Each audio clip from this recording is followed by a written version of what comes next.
നമസ്കാരം. +1 ഫിസിക്സിലെ focus area base ചെയ്തിട്ടുള്ള ആദ്യ റിവിഷൻ ക്ലാസ്സിലേക്ക് എല്ലാവർക്കും സ്വാഗതം. എല്ലാ +1 വിദ്യാർത്ഥികൾ വളരെയേറെ ആശങ്കയിലാണ് എന്നറിയാം. എന്നാൽ ആദ്യം തന്നെ പറയട്ടെ, ആശങ്കയുടെ യാതൊരു ആവശ്യമില്ല.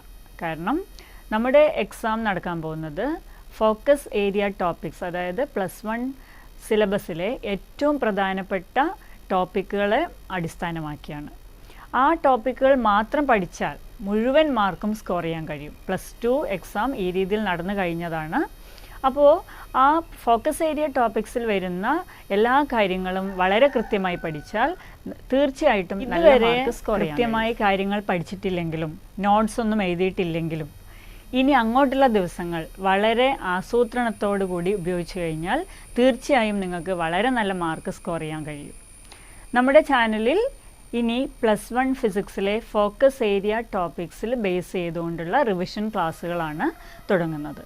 അപ്പോൾ ഇതുവരെ നോട്ടൊന്നും എഴുതിയിട്ടില്ലെങ്കിലും ഇനി അങ്ങോട്ട് ഓരോ ക്ലാസ്സിൻ്റെ വീഡിയോ കണ്ട് ആ വീഡിയോ സ്ക്രീൻഷോട്ട് എടുക്കുക, ഓരോ പൊസിഷനും സ്ക്രീൻഷോട്ട് എടുത്ത് അത് മാത്രം നോട്ട് എഴുതി പഠിച്ചു കഴിഞ്ഞാലും വളരെ നല്ല മാർക്ക് സ്കോർ ചെയ്യാൻ നിങ്ങൾക്ക് കഴിയും എന്നുള്ളത് തീർച്ചയാണ്.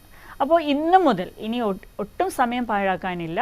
കൃത്യമായ ആസൂത്രണത്തോടെ ഇന്ന് മുതൽ പാഠങ്ങൾ പഠിച്ചു തുടങ്ങിയാൽ ഒരിക്കലും നിങ്ങൾക്ക് നിരാശപ്പെടേണ്ടി വരില്ല.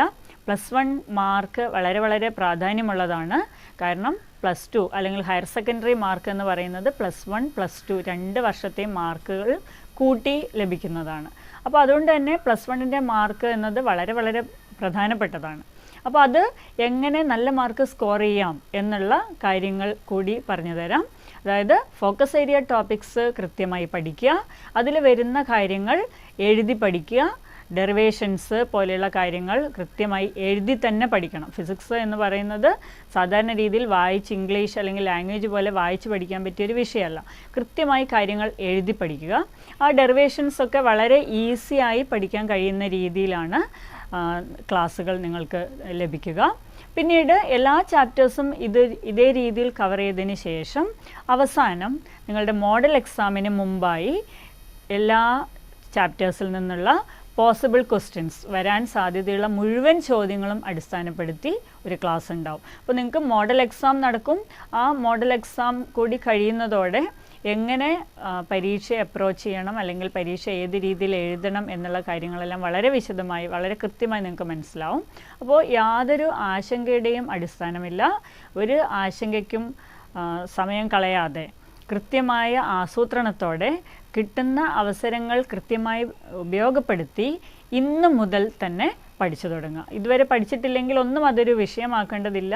ഇനി അങ്ങോട്ടുള്ള ദിവസങ്ങൾ വളരെ കൃത്യമായി പഠിച്ച് മുന്നോട്ട് പോവുക. നല്ല മാർക്ക് സ്കോർ ചെയ്യാനുള്ള മറ്റൊരു കാര്യം നമുക്ക് ചെയ്യാൻ കഴിയുന്നത് മുൻ വർഷത്തെ ചോദ്യ പേപ്പറുകൾ പ്രാക്ടീസ് ചെയ്യുക എന്നുള്ളതാണ്. നമ്മുടെ ചാനലിൽ മുൻ വർഷത്തെ ചോദ്യ പേപ്പറുകൾ സോൾവ് ചെയ്ത പ്രാക്ടീസ് ചെയ്യാനുള്ള വീഡിയോസ് ലഭ്യമാണ്. +1 ഫിസിക്സ് റിവിഷൻ എന്ന പ്ലേലിസ്റ്റിൽ ഈ ക്ലാസ്സുകൾ നിങ്ങൾക്ക് ലഭിക്കും.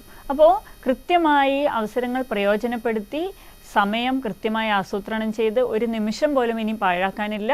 ഉള്ള സമയം കൃത്യമായിട്ട് ഉപയോഗിച്ച് കഴിഞ്ഞാൽ നല്ല മാർക്കോടുകൂടി എല്ലാവർക്കും +1 പരീക്ഷ വിജയിക്കാനാവും.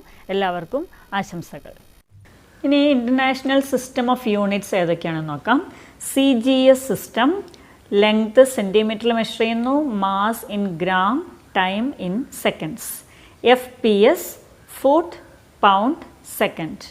MKS metre, kilogram, second. And SI metre, kilogram, second. ഇതാണ് 4 ഇൻ്റർനാഷണൽ സിസ്റ്റംസ് ഓഫ് യൂണിറ്റ്. ഇതിൽ SI സിസ്റ്റമാണ് ഇപ്പോൾ നമ്മൾ യൂസ് ചെയ്യുന്നൊരു സിസ്റ്റം. അതായത് സിസ്റ്റം ഇൻ്റർനാഷണൽ എന്നാണ് SIയുടെ ഫുൾ ഫോം. ഈ ഒരു സിസ്റ്റമാണ് ഇപ്പോൾ നമ്മൾ യൂസ് ചെയ്യുന്നത്. SI സിസ്റ്റത്തിൽ ഉപയോഗിക്കുന്ന ബേസിക് ക്വാണ്ടിറ്റീസ് ഏതൊക്കെയാണെന്ന് നോക്കാം. ലെങ്ത്, അതിൻ്റെ യൂണിറ്റ് മീറ്ററാണ്, symbol M. Mass kilogram, kg. Time second, S. Electric current ampere, A. thermodynamic temperature Kelvin, K. amount of substance mole, luminous intensity candela, CD.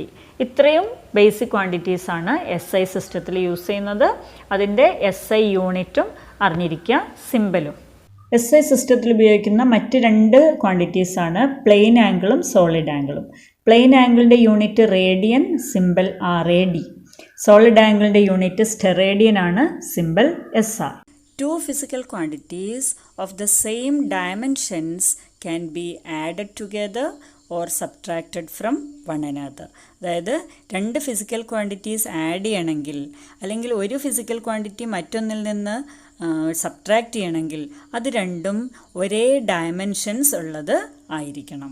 Okay, ഇതാണ് dimensional അനാലിസിസിൻ്റെ basic principle and it is known as the homogeneity principle or principle of homogeneity. ഒരേ dimensions ഉള്ള physical ക്വാണ്ടിറ്റീസിൻ്റെ magnitudes മാത്രമേ നമുക്ക് add ചെയ്യാൻ പറ്റുള്ളൂ അല്ലെങ്കിൽ സബ്ട്രാക്ട് ചെയ്യാൻ പറ്റുള്ളൂ. അതായത് ഡിഫറെൻറ്റ് ഡയമെൻഷൻസ് ഉള്ള 2 ഫിസിക്കൽ ക്വാണ്ടിറ്റീസ് നമുക്ക് ഒരിക്കലും ആഡ് ചെയ്യാനോ സബ്ട്രാക്ട് ചെയ്യാനോ കഴിയില്ല. If the dimensions of all terms in an equation are not same, the equation is dimensionally wrong or the equation is wrong. Okay, അതായത് ഒരു ഇക്വേഷനിലുള്ള എല്ലാ ടേംസിനും ഒരേ ഡയമെൻഷൻസ് അല്ലെങ്കിൽ ഇക്വേഷൻ തെറ്റാണെന്ന് പറയാം. ഏത് രീതിയിലാണ് ഒരു ഇക്വേഷൻ അനലൈസ് ചെയ്യാൻ ഈ പ്രിൻസിപ്പിൾ ഓഫ് ഹോമോജനിറ്റി ഉപയോഗിക്കുന്നത്, അതിനോടനുബന്ധിച്ചിട്ടുള്ള ചില പ്രോബ്ലംസ് നമുക്ക് നോക്കാം. Velocity of an object is related to time t by the equation v equal to at square plus bt plus c. Find the dimensions of the constants a, b and c. So we can use principle of homogeneity. എന്താണ് principle of homogeneity? നമ്മളിപ്പോൾ കണ്ടു കഴിഞ്ഞു. By principle of homogeneity, when you add or subtract 2 or more terms, all the terms should have the same dimension. If you are adding these 3 terms, all these 3 are having the same dimensions. അല്ലേ? ഇപ്പൊ at square bt ആയിട്ട് add ചെയ്യുന്നു, അത് c ആയിട്ട് add ചെയ്യുന്നു എന്ന് പറഞ്ഞു കഴിഞ്ഞാൽ ഇതിൽ എല്ലാ ടേംസിനും സെയിം ഡയമെൻഷൻസ് ആണെന്നർത്ഥം. അങ്ങനെ സെയിം ഡയമെൻഷൻസ് ആണ് എന്നുള്ള കാര്യം മനസ്സിലാക്കി കഴിഞ്ഞാൽ പിന്നെ നമ്മൾ നോക്കേണ്ടത് ഇതിന്റെ ഡയമെൻഷൻ എന്താണ്, ഓരോ ടേമിന്റെയും ഡയമെൻഷൻ എന്തായിരിക്കും. അത് നമുക്ക് ലെഫ്റ്റ് ഹാൻഡ് സൈഡ് നോക്കിക്കഴിഞ്ഞാൽ മനസ്സിലാവും.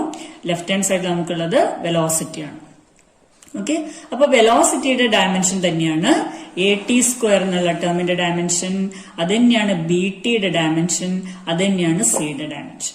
Okay, so by principle of homogeneity we can write dimension of v equal to dimension of at square equal to dimension of bt equal to dimension of c. Dimension of v നമുക്കറിയാലോ, l t raised to minus 1 dimension of v equal to at square എന്നുള്ള നമുക്കൊന്ന് split ചെയ്തിട്ട് dimension of a into dimension of t square. t time ആണെന്ന് ക്വസ്റ്റ്യനിൽ തന്നിട്ടുണ്ട്. അപ്പൊ t square ടൈമിന്റെ dimension, അപ്പൊ എന്തായിരിക്കും capital T square. Dimension of A equal to LT minus 1 divided by T square, which is given by L T raised to minus 1 into T raised to minus 2. T square denominator ഉണ്ട്, T square numeratorലേക്ക് പോകുമ്പോൾ T raised to minus 2. Okay, so you get L t raised to minus 3. That is the dimensional formula of A. So B യുടെ dimensional formula കണ്ടുപിടിക്കാൻ നമ്മൾ ഇതേ method തന്നെ use ചെയ്യാം. അതായത് dimensional formula of V equal to BT എന്നുള്ളത് second term ആണ്. അപ്പോൾ V യുടെ ഡയമെൻഷൻ തന്നെയായിരിക്കും BT യുടെ ഡയമെൻഷൻ. B യുടെ ഡയമെൻഷൻ ആണ് കിട്ടേണ്ടത്. What is that? Dimension of V divided by dimension of T, which is L T minus 1 into T minus 1. താഴെ ഡിനോമിനേറ്ററിൽ T ഉണ്ട്, അത് മുകളിലേക്ക് എഴുതുമ്പോൾ T minus 1 ആവും. So you get L T minus 2. ഇനി ഇതേ രീതിയിൽ നമുക്ക് C യുടെ ഡയമെൻഷൻ കൂടി കണ്ടുപിടിക്കാം. Dimension of C LT raised to minus 1 ആണ്. ഓക്കെ, അപ്പോ പ്രിൻസിപ്പിൾ ഓഫ് ഹോമോജനിറ്റി ഉപയോഗിച്ചിട്ട് നമുക്ക് തന്നിട്ടുള്ള ഇക്വേഷനിലെ കോൺസ്റ്റന്റ്സിന്റെ ഡയമെൻഷണൽ ഫോർമുല കണ്ടെത്തി. Now we'll see the applications of theory of dimensions. ഒരു ഇക്വേഷൻ ഡയമെൻഷനലി കറക്റ്റ് ആണോ അല്ലെങ്കിൽ ഒരു ഇക്വേഷൻ ശരിയാണോ എന്ന് ചെക്ക് ചെയ്യാൻ ഡയമെൻഷണൽ തിയറി നമുക്ക് ഉപയോഗിക്കാം. അതായത് dimensions can be use to check the consistency of the dimensional consistency of an equation. Dimensionally consistent means left hand side of the equation should be equal to, means dimensions of left hand side of the equation should be equal to the dimensions of right hand side of the equation. പക്ഷേ dimensionally correct ആണെങ്കിൽ equation correct ആവണമെന്നില്ല. അതിൽ ചിലപ്പോൾ ചില missing ആയിട്ടുള്ള factors ഉണ്ടാവാൻ സാധ്യതയുണ്ട്. നമുക്കറിയുന്ന ഇക്വേഷനാണ് V equal to U plus A T. ഇതിൻ്റെ ഡയമെൻഷണൽ കൺസിസ്റ്റൻസി എങ്ങനെയാണ് പരിശോധിക്കുക? First will consider the dimensional formula of LHS. LHS നമുക്കറിയാം വി ആണ്, വി ഫൈനൽ വെലോസിറ്റി. അതിൻ്റെ dimensional formula LT raised to minus 1. അടുത്ത സ്റ്റെപ്പ് എന്താണ്? ഇനി നമ്മൾ RHSൻ്റെ ഡയമെൻഷണൽ ഫോർമുല കൺസിഡർ ചെയ്യുന്നു. RHSൽ നമുക്ക് രണ്ട് ടേംസ് ഉണ്ട്, U and AT. So dimension of RHS equal to dimension of U plus AT, which can be written as dimension of U plus dimension of AT. So dimension of U equal to LT raised to minus 1. Similarly, dimension of AT equal to LT raised to minus 1. എങ്ങനെ കിട്ടി? A acceleration ആണ്, അതിൻ്റെ dimension LT raised to minus 2 into time into t ചെയ്യാം. LT raised to minus 2 into t, you will get LT raised to minus 1. മതി. RHSൻ്റെ dimension equal to LT raised to minus 1. അപ്പോൾ നമുക്ക് എന്താ മനസ്സിലായി? Dimension of LHS equal to dimension of RHS. So you can write the dimension of LHS equal to dimension of RHS, hence the equation is dimensionally correct. How to deduce a relation among various physical quantities? Assuming that time period t of a simple pendulum depends on length of the pendulum L, mass of the bob m, acceleration due to gravity g, derive the relation connecting these physical quantities. അപ്പോൾ ഈ ഒരു question നമുക്ക് എങ്ങനെയാണ് ചെയ്യാമെന്ന് പരിശോധിക്കാം. So T equal to a constant K. So K into suppose it is of the form L raised to A, M raised to B, G raised to C. Okay? അപ്പോൾ T equal to constant of proportionality K into L raised to A, M raised to B, G raised to C. Dimension of LHS is dimension of T. Okay? Equal to T എന്ന് തന്നെ എഴുതിയാൽ മതി. എങ്കിൽ നമുക്ക് സൗകര്യത്തിന് വേണ്ടി M raised to 0, L raised to 0, T. T എന്ന് പറഞ്ഞാൽ T raised to 1. Now we have dimension of RHS. Dimension of RHSൽ dimension of K നമുക്ക് ആവശ്യമില്ല, കാരണം it is A dimensionless constant. അത് നമ്മൾ എഴുതാൻ പോകുന്നില്ല. ബാക്കിയുള്ള കാര്യങ്ങളുടെ dimensions, that is dimension of L raised to A, M raised to B, G raised to C, A, L raised to A. Now M mass of the bob ആണ് തന്നിട്ടുണ്ട്. So അതിൻ്റെ dimension M. So M raised to B. Now what is G?